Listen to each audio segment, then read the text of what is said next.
All right, guys, we have a fantastic video today. We've got Chetan Huded from St. Luke's, Kansas City, Mid-America Heart Institute, where interventional cardiology was born. Chetan is a Northwestern grad, like myself, went on to Cleveland Clinic. He is now the director of the LAO program at St. Luke's and co-director of the structural heart program. And he's going to walk us through the HEAL LAA trial. We're also going to get into some great discussion on cases and TruSteer. So, Chetan, thanks so much for taking the time to meet with us, bud. I really appreciate it. Yeah, thanks, Joe, for having me. I hope this is helpful for people. Tried to boil this topic down to kind of like three take-home points about what HEAL LAA has sort of taught me about the Watchman Flex Pro device and some of the new equipment. So hopefully people find it informative. So maybe we'll just start with what's new with the Watchman Flex Pro. So HEAL LAA, the trial, is all about evaluation of the newest generation Watchman device, which is called the Watchman Flex Pro. So what's new here? There's a something called a hemocoat technology, which is basically a polymer that's been used in drug-eluting stents in the past. That's coating the device now. To be really clear, though, it's not a drug-eluting device. So there's no drug being eluted, but the polymer is very biocompatible, and the surface of it is designed to increase albumin absorption and decrease platelet binding and inflammation and thrombus. So the whole idea is to promote healing. And in animal models it does that, and so now we'll have to see in human beings. But this is a new feature of the Flex Pro. They've added Boston Scientific has added some radio opaque marker dots on the device. There's 3, and so this is intended to really kind of add some objectivity, like when you tug the device on fluoro, make it a little less subjective and a little bit more clear whether the device moves and then resets. And for people who are really into like getting the perfect coaxial fluoro angle, to take the parallax out of your device, the radio opaque markers do help with that. They've added a 40 millimeter device to kind of expand the size matrix for large appendages. We'll talk about that a little bit. And then they've introduced the TruSteer access system, which is their newest sheath. So the prior generation was called fixed curve. Now we have TruSteer. And the fixed curve system continues to be available, so you can use both. But TruSteer is the newest one. It's a steerable sheath, very similar to the way an Agilus sheath or a Nagari or something like that works, where you can manipulate the angle. Game changer. So, Big uh, game changer for me. um, so I wanted to go over a little bit about the evolution of the Watchman device and sort of put this change in context. So the change from Watchman 2.5 to Watchman Flex was a major shift in the whole platform. So at that point, the company came out with a closed back end, a shorter device, increased the number of struts, added a second row of anchors, larger size matrix, recessed the end screw a little bit to try to reduce DRT risk. These changes were really major structural changes with the device. I would say Watchman Flex to Watchman Flex Pro is not at the same magnitude. So I would call these small to moderate changes. The hemocoat technology is kind of an interesting, nice addition. The radio opaque markers are nice, the 40 millimeter device, but this is all built on the Flex platform, which is sort of tried and true. And so why is that important? So when Watchman 2.5 went to Watchman Flex, the safety profile of the whole procedure changed. And patients actually bring that up to me. They come in, to see me in clinic and say, I was referred for this procedure in 2018, but I didn't want it back then. But now, I've heard that it's much safer. That idea is sort of actually out there clinically amongst referring doctors, that it's a safer procedure now. And that's because of Watchman Flex. So you can see, rate of major, serious adverse events went from 1 to 2% in all the legacy Watchman trials down to 0.5% with the Flex, in the Pinnacle Flex study. And this is Matt Price's data from the NCDR. This is a really nice study, basically looking at same operators, same hospitals, but their last X number of cases with the Watchman 2.5 compared with their first X number of cases with the Watchman Flex. So basically comparing the same population just before and after Flex was introduced, because it kind of got rolled out overnight. And what you see is that the adverse event rate significantly reduced, and all of the events came down: bleeding, effusions, death. I mean, everything went down. And so Watchman Flex totally changed the safety of the procedure. And so when you look at the other devices available, so the amulets are other device commercially available, and so we do some amulet, but the truth is the amulet has a higher adverse event rate. In the amulet ID trial, the adverse procedural complication rate was 4.5% compared with 2.5%, and that was with the Watchman 2.5. So with the Watchman Flex being safer than Watchman 2.5, you can see that difference would probably be even more pronounced if we had a head-to-head trial of, Amulet and Watchman Flex. And so, most of those were, either device embolizations or late effusions, on the Amulet side. And so the Hey, Chayton, questions I had, just oh, out go of ahead, Joe. what do you think the reason is for that? Because we've all seen the higher fusion risk with Amulet. Do you think it's that when you do the crown, it's got that kind of pointy thing on the end, or do you think it's the disc that's rubbing on the what is your best explanation for why the Yeah, it's a great question. So I have a strong feeling that it's because the anchors are longer. So, the Amulet being a short profile device has pros and cons. It's like that's my catchphrase. Everything in interventional cardiology in life has pros and cons, right? So the pro with the Amulet and why we use it sometimes is that we've had patients where we fail to Watchman, but we can get an Amulet in because it's a short profile device. The con is that in order to make a short profile device stay in place, you have to have these long anchors. I mean, at least that's how it's been designed. And they're not the only short profile device that has that problem. There have been other devices that are in trials and available elsewhere around the world that have, shorter body to it, but has longer anchors. And so I think it's an engineering problem more than anything else. And so long anchors are unforgiving for recapture. They're unforgiving for things like PA erosion, late effusion. And so I think that's the main problem is got it. this, short device and long anchors. That makes sense.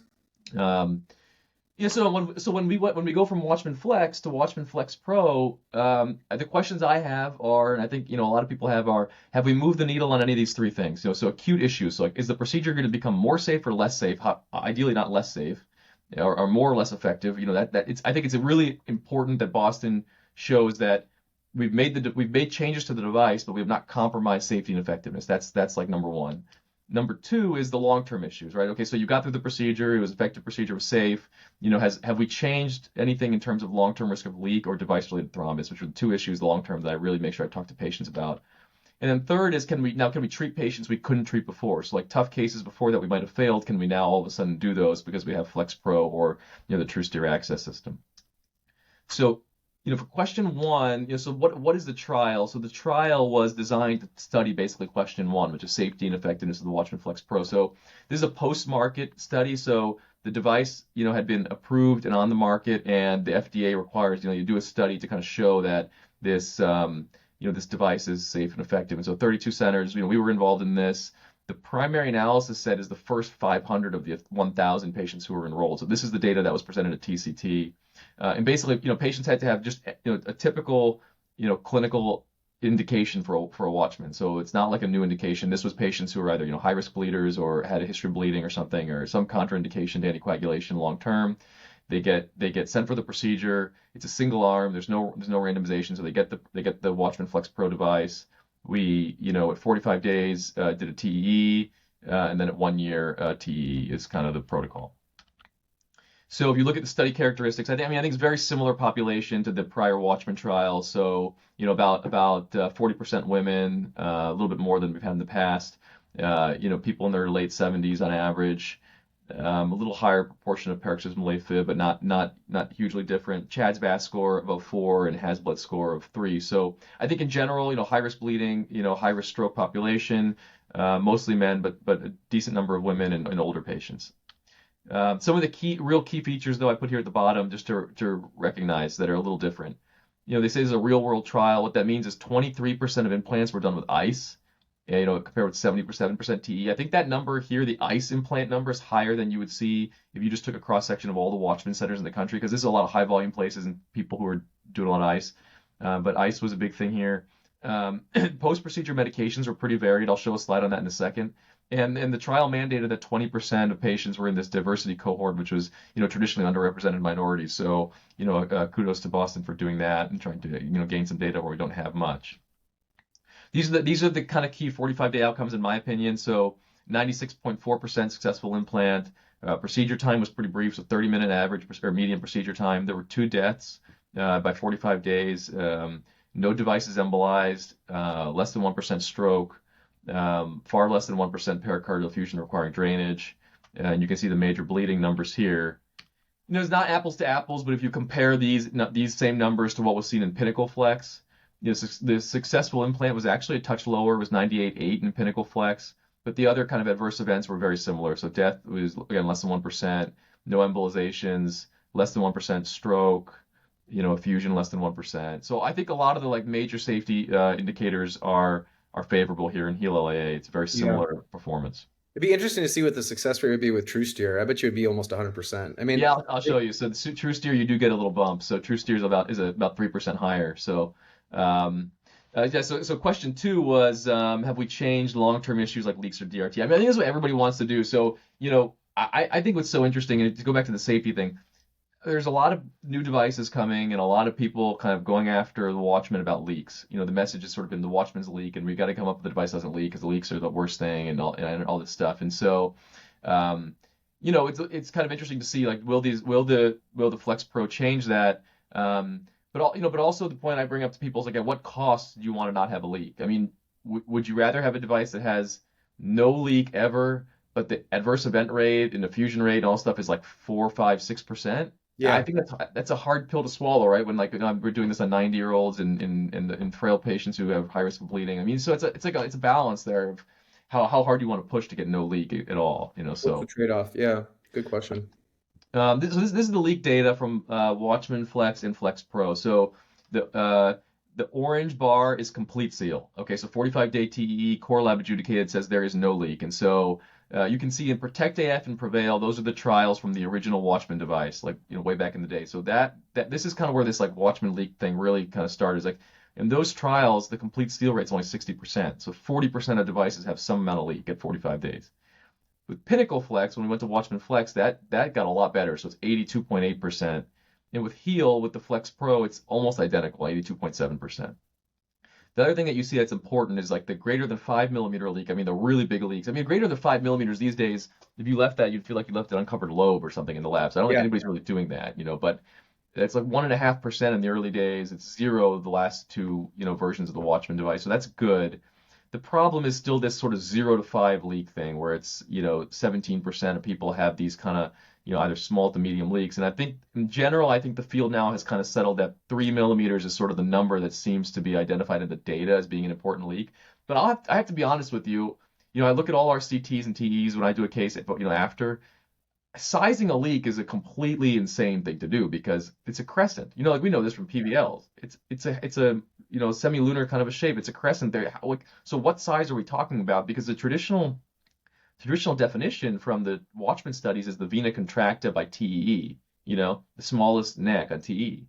But that's not what you see on a CT. I mean, you can find that space on CT, but you also see these big crescents. So it looks like it's like 8 millimeters in one dimension and 1 millimeter in another dimension. The vena contracta might have been 1, but the maximum diameter is 8. Like, is that an important leak? Is it not? So that part of it is, I don't think we as a field really know how to actually size these, is my editorial comment there. But 3, for whatever reason, seems to be the number people have settled on based on recent meta-analysis showing increased event rate if the leak is sized somehow by 3.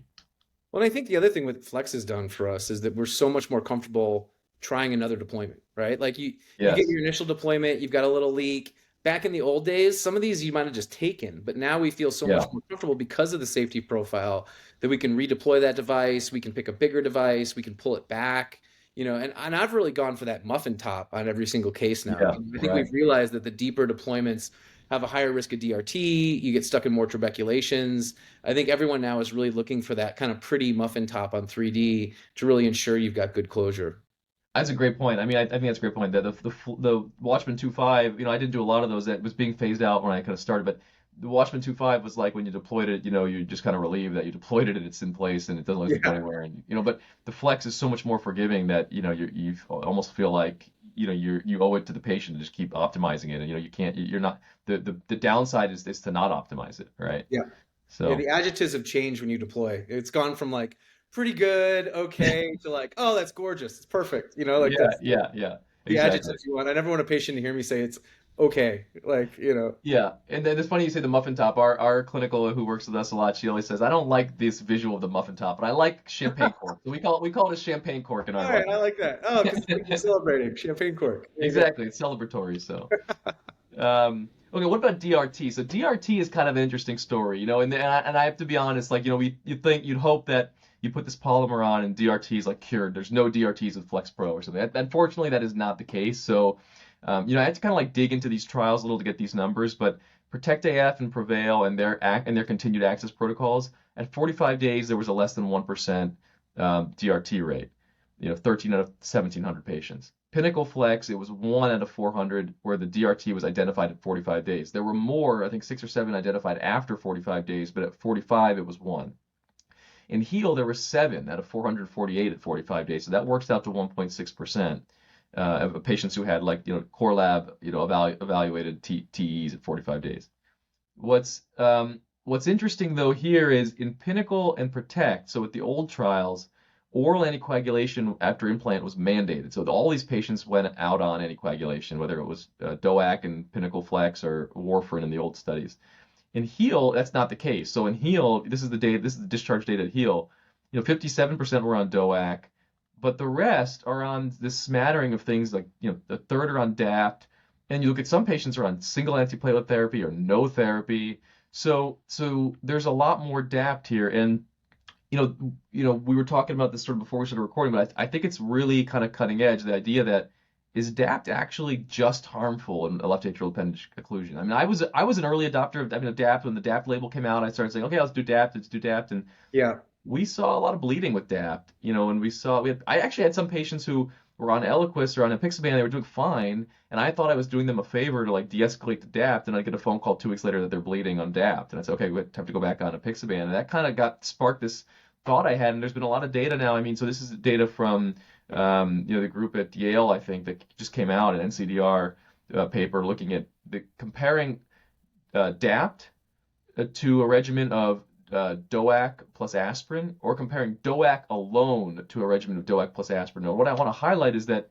if you look at DAPT, the orange bars, there's a significant increase in the risk of stroke or TIA at 6 months compared with DOAC plus aspirin. And if you look at the left, I mean, don't look at the white circles for a second, but look at the orange bars on the left.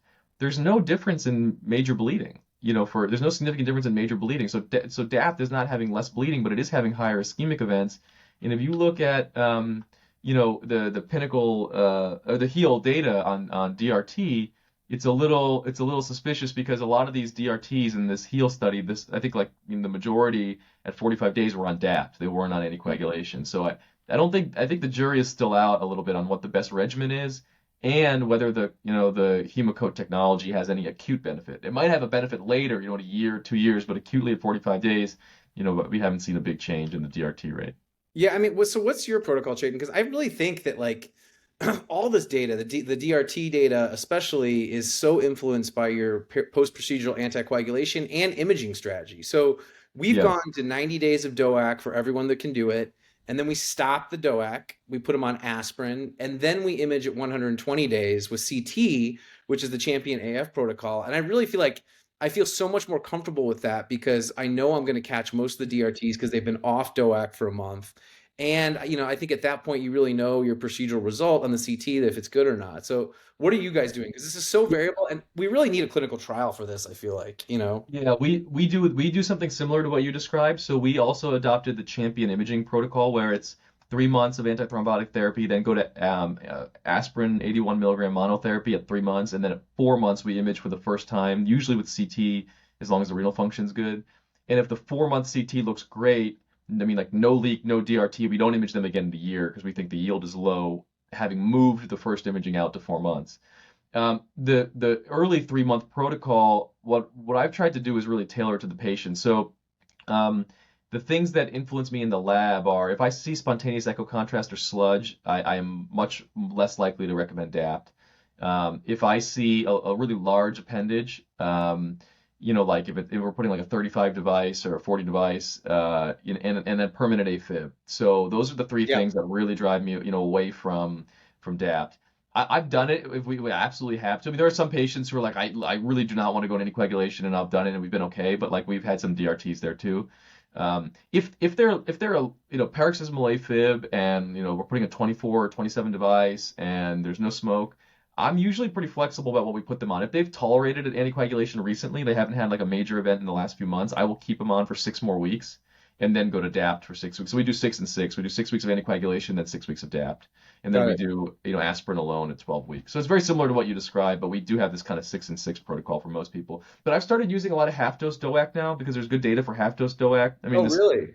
I didn't know yeah, that. so there's a trial just came out. I don't have the slides here, but it's in JAMA Cardiology. It's called the ADALA trial. It underperformed a little bit, under-enrolled, I shouldn't say, not underperformed, under-enrolled a little because of the uh, COVID pandemic. But the data for half-dose DOAC in there is very strong. And then there's data from, I think it's a group in Texas and Austin that, they published their half-dose DOAC protocol, very low rates of events early after Watchman implant with a half-dose DOAC. Um, but I'm still not totally comfortable doing it without aspirin. So if I do half-dose DOAC, I'll usually keep the aspirin. If I do full-dose DOAC, I actually drop the aspirin because of that data I just showed that shows that, DOAC plus aspirin compared with DOAC alone, you get more bleeding with no ischemic benefit when you add the aspirin. So you just increase bleeding risk basically.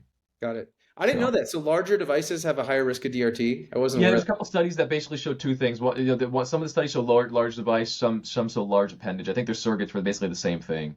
But yeah, so large device is one of the things I factor in.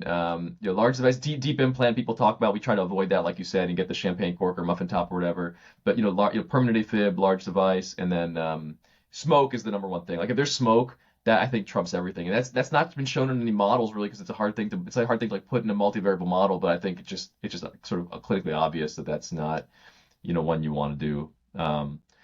Yeah, it's Got it. interesting. Like some of these appendages they're so interesting because the people who I think are going to benefit the most are these people with large appendages, permanent AFib, and smoke, right? Like those are the people where you actually probably are like making a difference. I think Yeah. This because patient really needs a Watchman. Like that's the yeah, kind it's like a big of stagnant column of blood sitting there on anticoagulation. They've got smoke. I mean, it's wild. And then you see the ones where it's like 24 millimeters in the. I actually joke about it in the lab. I say it's like an ejection fraction. The thing is like contracting on angiogram. Yeah. And I get there and I'm sort of thinking like I don't even know if this thing could make a clot if we tried to get a clot in there. I mean, it's ejecting all the blood and like it's like an 80% ejection fraction on this appendage. So we don't. It's true. Our ability to risk stratify who's at risk for a stroke with AFib, I don't think is very good. It's very crude, based on Chad's VASC or whatever. And the more we do these procedures, the more I wonder about are any of those things actually really that accurate compared to other things that we could be using? But that's what we have right now, unfortunately. Yeah.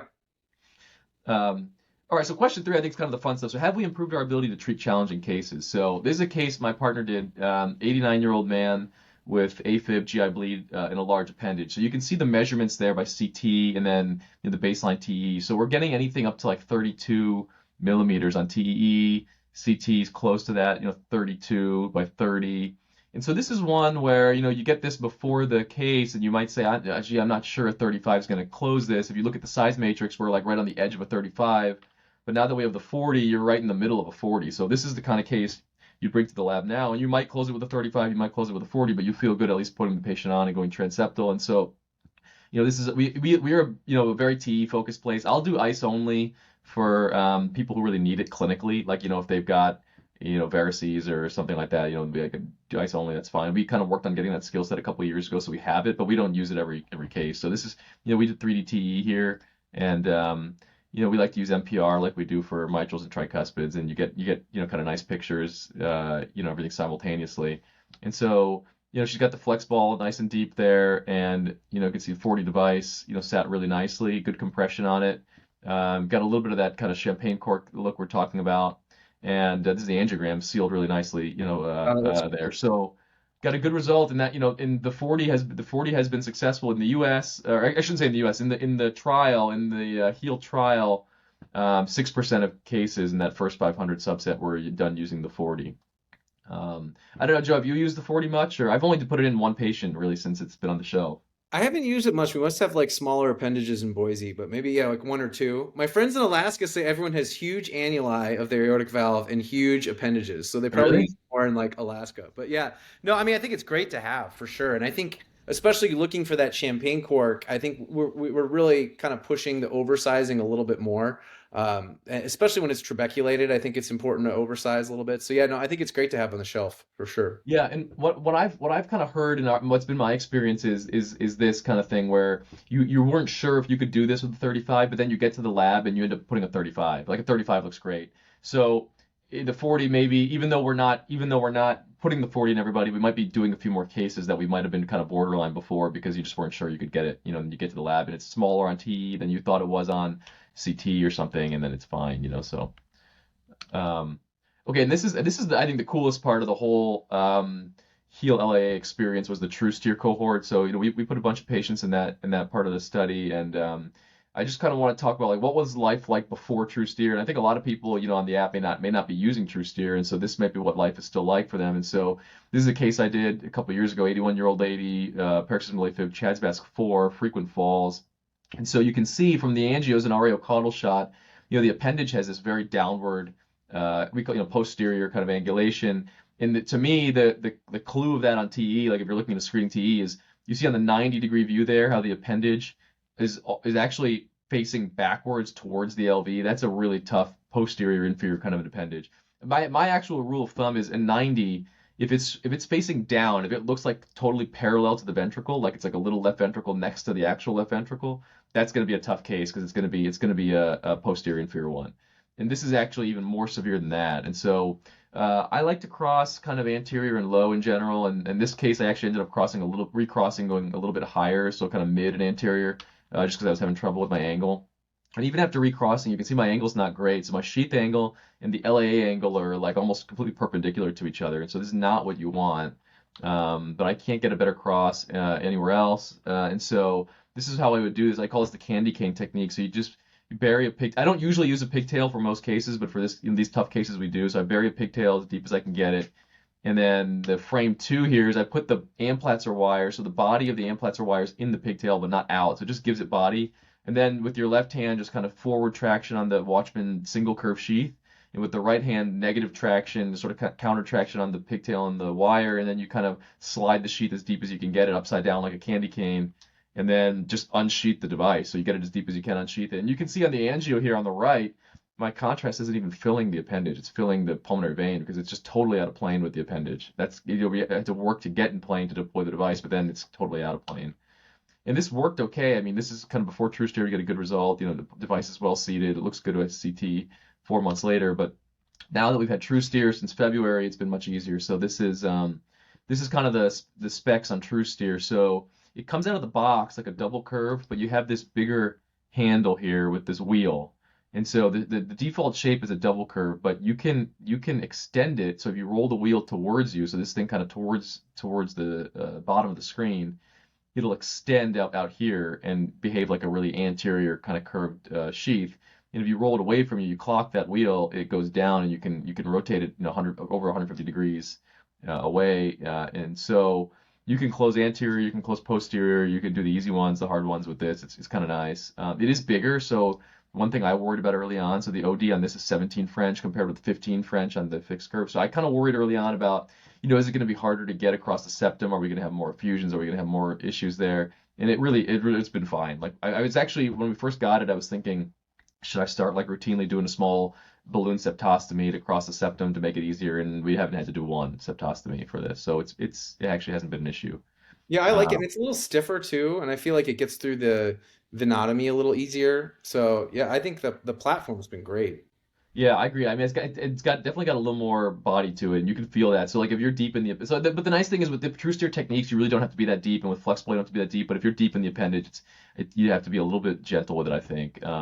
So this is a posterior case with TruSteer. So this is not quite as hard as the one I showed before, but they just kind of make the point that so again in 90, this is kind of what I was talking about. The ventricle's down, the appendage depth is down, so this is almost parallel. It's a little bit more favorable. But you can see in the 135. The direction of the appendage is away from the pulmonary artery. So this is a posterior appendage for sure. We would use a single curve traditionally. We crossed, where we wanted to, and you can see again the appendage kind of has this downward takeoff. But with TruSteer, we just roll that knob away. It flexes the tip down, so it just drops the tip down. And one thing I didn't focus on is like, where it flexes is back here somewhere. So it really does help you with these posterior ones, because if it flexes too distally, what you end up with is actually just more canting. And so it flexes back here. It's a little bit different than the amulet one. And so I found that very, very helpful because it kind of drops you down away from the limbus on these posterior ones. And so like we did this 29 minutes, one sheath, one transeptal, we got a good result. This is an anterior chicken wing. So Yes. this is the right is a picture of a 3D printed heart that we 3D printed this based on the CT to try to plan this a little bit, and we kind of knew this was going to be a really tough case, so we waited for a few months extra for TruSteer to do this case, and so I'm a big CT pre-planner. Joe, do you pre-plan your cases, or do you just screen them on the table, or what's your practice there? Yeah, I mean, I think it's clearly probably more effective. In fact, any failure we've ever had, we always CT them. But just from a workflow perspective, we can't CT everybody. Yeah. So we're just using TE on the table. But I certainly think it's more effective and probably has a higher rate of success. Yeah, I mean, I agree with you. I mean, there's like we bring people from out of town. We won't make them drive 4 hours for a CT, then go back home, then come back again. So, but for for the most part, people who are in town, I usually recommend we do a CT just so I can plan things out, and I like it for this reason. So, the biggest advantage I think of CT over TE is that we can see the angle of the transeptal. And that's a huge deal for me when I'm trying to figure out how to approach a case. And so, like the ideal angle would be to enter a chicken wing like this, right? Kind of like right from below, scoop up in there, and you get coaxial with the wing. But when on this patient's CT, based on the kind of way you can reconstruct it, you can see that even if I cross as low as possible, I'm nowhere near this angle. I'm going to come in with this kind of limbus, riding the limbus kind of a high stick appearance. And so I kind of knew the transeptal was going to be tough from the get-go. So again, we use 3D MPR. We cross kind of anterior and just at the kind of thick, thin transition down here. So as low as I felt really comfortable crossing. You might be able to go a little lower, but I thought this was as low as I could really get, feeling good about it. And so again, you see, despite a low cross and being a little anterior, we still have this limbus riding kind of high stick appearance, just like we thought we would. And that gives you this sheath angle where your sheath is again like perpendicular to your appendage, so not an easy thing to deal with. And so, what you can do is roll this TruSteer knob towards you, so like kind of extend it like you would an Agilus and kind of pop it up a little bit into the wing. And so you see I'm able to kind of really get the flex ball deep in this wing. And this is how I do it, or I think the best way to do it is how to steer the Watchman into the wing. So you get your flex ball. Then, I actually do a little bit of both. They initially told us like don't do both, but I actually do a little bit of counter on the sheath and a little bit of extend on the wheel. So kind of both. They kind of go in slightly different directions. Where you get in trouble is if you do a lot of one and then a lot of the other, and you start going somewhere you're not supposed to. So a little extend, a little counter, and then you do this inchworm deployment where you kind of push out a little, unsheath a little, and at the end, as it start right here, you start to undo the extend of the counter to kind of neutralize that, and then at the very end, right there, flex the whole thing away, flex the wheel away, and kind of sit the shoulders where you want them, and take the core wire bias off.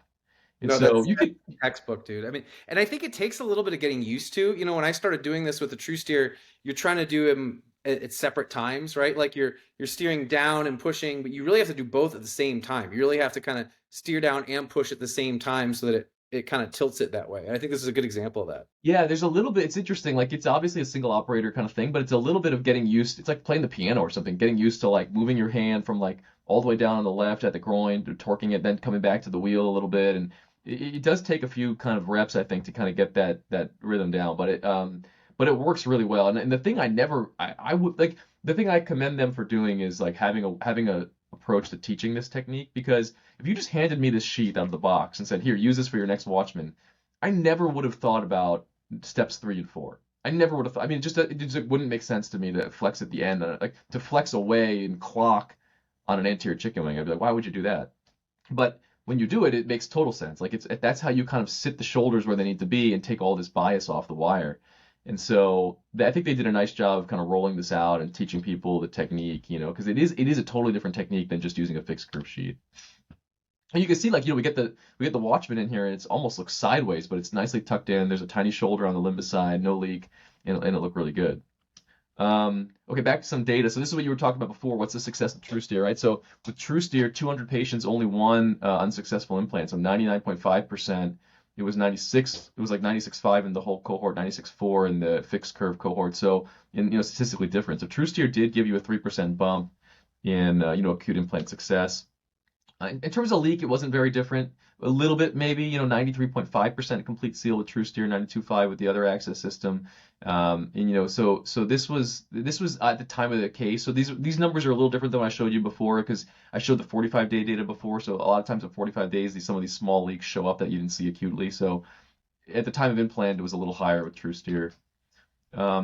The limited market release data is interesting. So we were part of LMR with TruSteer, and we had a bunch of cases saved up. So we had like this case I showed, and a few other cases, maybe a dozen, that were like they were labeled on our like appendage database as like waiting for TruSteer. And so after we did the first 10 or 15 straightforward cases, we started saying, okay, book the waiting for TruSteer patients, and we got all of them. And so, but the reason I bring that up is that with TruSteer in the limited market release, aborted cases went down, recrossing of the septum went down, and that's with a lot of sites doing what we did. It was like, bringing their toughest cases that they had been waiting on for 6 months and doing them with TruSteer. So I think that's impressive data.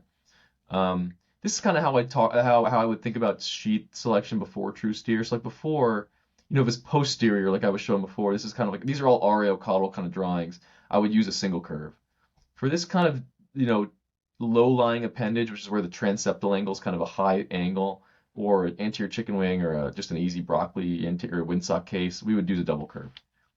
Nowadays, sometimes people ask me like, well, when should we use TruSteer? When should we not? I mean, I'm being totally honest, I just use it all the time now. But if you're trying to be a little more selective about when you pull out the TruSteer sheet, I mean, if you have a straightforward case like an anterior windsock or a broccoli or something that you think is going to be a straightforward case, I think that's fine. Double curve is fine. Anything where I would traditionally pull out a single curve, I think I would just pull out a TruSteer. Right? It's so much better it works so well in these posterior cases. And then these tough, with chicken wings and these kind of low, where the transeptal is really bad, and that by CT going in, I think the TruSteer is like it's so much more helpful than a double curve or something where you're going to have a lot of core wire bias, and you're not going to know about, I have a leak. Is the device going to swing over and close that leak on the mitral side or not? That used to be a thing. I don't know if you had that issue, Joe, but like with double curve, you do these chicken wings, and it's always pulling away, from down here, and you might have like a 2 millimeter leak, and you think when I will release it, it's going to swing over and close that. And sometimes it does, sometimes it doesn't. But with TruSteer, we don't have that problem because we just steer the wheel away, and it sits that edge down. Yeah, I'm firmly in the TruSteer. I mean, for a $500 extra price point for me, it makes my procedures more effective, more safe. It's worth it. Just that data you showed where you can do, 3-4% more cases without failure. I just think it's worth using it up front. So I'm even using it for the windsocks just because you can't. I mean, it's not just the deployment and the steering. It's, taking the core wire bias out. It's getting into the appendages easier. So I'm fully in the TruSteer always camp. Yeah, it's interesting. It's an interesting, time now in appendage closure because there's sort of like the less is more group and the more is more group, and they overlap on some things, but the less is more group is sort of like, everything conscious sedation, ice, lidocaines, home the same day, kind of thing, which is great. I mean, there's a total advantage to that, and I get that, and we've done that a little bit, but then I have to say we're probably in the more is more group at St. Luke's, where it's like we still like TE, we like 3D TE, we like TruSteer, we like to check all the edges, make sure we do a 3D spin, make sure the device is touching everything, and so we try to do that without making it like an hour-long case. Still, try to do it and get to the answer quickly and still make it so. And we send the majority of our patients home the same day, and that's a testament to the fact that Watchman's pretty safe. So. So I'll just kind of finish with my answers to these questions. I said we'd answer these questions at the outset. So have we moved the needle on safety and effectiveness with the Flex Pro? I'd say it remains safe and effective, which is an achievement. That's number one thing I wanted to see, and I feel confident that that's the case. Long-term issues, I think it's a little more murky. So leak, so far what we know about leak is the same. At 45 days, it looks very similar to Watchman Flex. DRT is similar, but I think it's too early to know. There's this confounding variable of DAPT, like we talked about, and then we don't know. I mean, so at 45 days, when you factor in the confounding variable of DAPT, I don't see a big effect of the hemocoat polymer causing curing early DRT, but maybe there'll be a long-term effect. Maybe later we'll have better healing, or maybe not. I don't know. We'll have to figure that out. And then, challenging cases, I think for sure the 40 device and TruSteer have definitely facilitated our ability to, bring patients to the lab and feel confident that we're going to get a good result. Whereas, some of these patients in years past, we might have failed. So I think that's good. So that's kind of all I got, Joe. I don't know. Is there anything else, you want to chat about or? No, that was fantastic, man. That was a real tour de force. I'm looking forward to it. I'm a little surprised. Did they do a CT sub-study of HEAL LAA? I'm a little surprised they used TEE instead of CT. That's a great question. I don't know that there is a CT sub-study, and the only reason I'm doubting that is that we are a big CT place, so like we were talking, we do that 4-month CT protocol. We don't do 45-day and 1-year TE. But we did for the study. So for all of our study patients, they all got a 45-day T and 1 year T. So I don't think there was a CT sub study on it. Yeah, I mean, I think getting CTs after Watchman's made me a much better implanter because I look at all of them and you can really understand where, if you are having leaks, where they're coming from, how you would have changed your deployment. So I would strongly advocate for CT and everybody like you guys do. I think it's really helpful. And everything else in structural is going CT. So Yeah, exactly. So that's so funny you say that. Like CT, when I started doing this, how 4 or 5 years ago, whatever, CT was like I came to CT from TAVR, or I came to Watchman from TAVR. And then so it's okay. I'm going to apply the CT principles from TAVR, and I convinced myself I could close all these things by, going in these small lobes and whatever. And then you get to the case, you're like, no, you can never do that. It's not going to work. And so what I learned is like looking at CT's post helped me understand how the device actually sits in the appendage. Like where is it actually going to land, and where is the body of this sort of marshmallow shaped thing going to actually live? You can't put it in all these small places you think you might be able to if you just look at the CT. So like when I teach our fellows, I tell them you have to be really regimented when you look at a CT for planning a Watchman, because you can convince yourself every appendage is a windsock if you rotate the planes the right way. You can just put the cursor down the body of it and you say, oh, it's a windsock, it's a windsock. And then a lot of them are not. A lot of them are really challenging cases that look easy on CT. And so because on CT you have infinite degrees of freedom. You can change the planes to make it look as easy or as hard as you want. And so looking at the CTs after is what really teaches you, right? Like you said, how is a Watchman going to actually sit in this person's heart? And then once you kind of get that, you can calibrate your eyes and go back and say, okay, now let me look at this CT on Mr. Jones, whatever, and see is this a doable case or not? And I think I've gotten better at predicting it, having looked at all the posts, like you said. yeah, no, it's that iterative feedback loop that everybody needs. If you're just putting Watchmans in and saying goodbye when they leave the door, you're not really learning. And so I think we need to never stop learning. That's kind of the theme of Murmur too. So, For but dude, sure. that's a tour de force. Chayton, thank you so much. We'd love to have you more on. And this is great, man. Really appreciate it. Of course. Thanks for having me, guys. Appreciate it.